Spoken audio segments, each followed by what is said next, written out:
Hello guys. இன்னைக்கு நம்மளோட என் கேள்விக்கு என்ன பதில் அதுல பார்க்க போறது என்னன்னா, ஒரு வேட்டைக்காரன் ஒரு மானை நோக்கி சுடுறான் அதை கொல்றதுக்காக. அப்போ எங்கிருந்தோ திடீர்னு வந்து ஒருத்தன் காப்பாத்துறான். காப்பாத்திட்டு ச்சே, இந்த அளவுக்கு கொடுமைப்படுத்துறான் என் மானை அப்படின்னு சொல்லிட்டு அவன் திடீர்னு மானை எடுத்து வளர்க்க ஆரம்பிச்சிட்டான். அவன் என்ன பண்றான், கொஞ்ச நாள் மானை வந்துட்டு குழந்தை மாதிரி பாத்துக்கிறான். அந்த மான் வந்துட்டு இனப்பெருக்கெல்லாம் பண்ண வச்சு பல குட்டிகளை போட வச்சு அதுக்கப்புறமா கொஞ்ச நாள் கழிச்சு எந்த வேட்டைக்காரன் இருந்துட்டு காப்பாத்தி கூட்டு வந்தானோ மறுபடியும் அதே வேட்டைக்காரன்ட்டே கொண்டு போய் விட்டான்.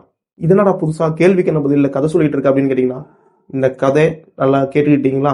இந்த கதையில வர வேட்டைக்காரனை உங்களுக்கு பிடிக்காத ஏதோ ஒரு அரசியல்வாதியா நினைச்சுக்கங்க. இதுல வந்த காப்பாத்த வந்தான் இல்லையா ஒரு சேவகன், அவன் யாருன்னா, இப்போ உங்களை வந்துட்டு அந்த அரசியல்வாதி கெட்டவரு, அவர்கிட்ட இருந்து நான் மாத்த போறேன், நான் உங்களுக்கு நல்லாட்சியை கொடுக்குறேன் அப்படின்னு சொல்லி உங்களை கூட்டு வந்துட்டான். அதாவது அப்பாவி மானா வந்துட்டு நீங்களும் அவன் பின்னாடியே வந்துட்டீங்க. இப்போ அவன் என்ன பண்ணிட்டான், உங்களை வச்சு உங்க மூலமா ஒரு கூட்டத்தை ரெடி பண்ணி அந்த கூட்டத்துக்கெல்லாம் தலைவனாகி இப்ப என்ன பண்றான், மொத்தமா கொண்டு போய் அதே வேட்டைக்காரன்ட்ட உங்க கடமை வச்சுட்டான். அதாவது எந்த அரசியல்வாதி எல்லாம் வேண்டான்னு சொல்லி நீங்களும் பின்னாடி இந்த இவன் தான் காப்பாற்ற போறவங்க அப்படின்னு சொல்லி நம்பி வந்தீங்களோ, இவனும் சேர்ந்து அவங்ககிட்ட உங்களை வித்துட்டான். இதனால அவனுக்கும் நல்ல லாபம், வேட்டைக்காரனுக்கும் நல்ல லாபம்.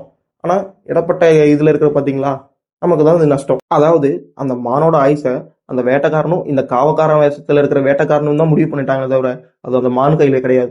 அதே மாதிரிதான் மாற்றம் வேணும்னு இவரை நம்பி வந்து இப்ப இவரும் அவர் கூடயே சேர்றதுக்கு இதுக்கு எதுக்கு, இது என்ன மாற்றம், இது மக்களுக்கான ஏமாற்றம் தானே. அதெல்லாம் கிடையாது, எங்க தலைவர் செஞ்சதுதான் நியாயம், அதுதான் சரி, கூட்டணிக்கு போறதுதான் கரெக்ட் அப்படின்னீங்கன்னா இது உங்க கட்சிக்கு நல்லதுதான். ஆனா இது உங்களுக்கு எந்த விதத்துல நல்லது? ஏன்னா பல கருத்து முரண்பாடுகளோட தானே வந்துட்டு நீங்க அந்த கட்சியை விட்டு வேற கட்சிக்கு வந்தீங்க. அந்த தலைவர்களை பிடிக்காம தானே இந்த தலைவரை வந்து தலைமை தாங்கினீங்க. இப்ப மறுபடியும் அந்த தலைவரே வந்துட்டு உங்களை இதுக்கு முன்னாடி இருந்த அந்த வேட்டைக்காரன், அதாவது உங்களுக்கு பிடிக்காத ஒரு அரசியல்வாதியை வந்துட்டு ஏத்துக்க சொல்றாரு, அதையும் ஏத்துக்கிறீங்கன்னா அவர் தலைமையில தான் நாங்க அணிவகுத்து போவோம் அப்படின்னீங்கன்னா அதுக்கு என்ன காரணம்? இதுதான் இன்னைக்கு நம்மளோட என் கேள்விக்கு என்ன பதில் கேள்வி. மறக்காம இந்த வீடியோ ஃபுல்லா பார்த்தா கீழே கமெண்ட்ஸ்ல சொல்லிட்டு போங்க.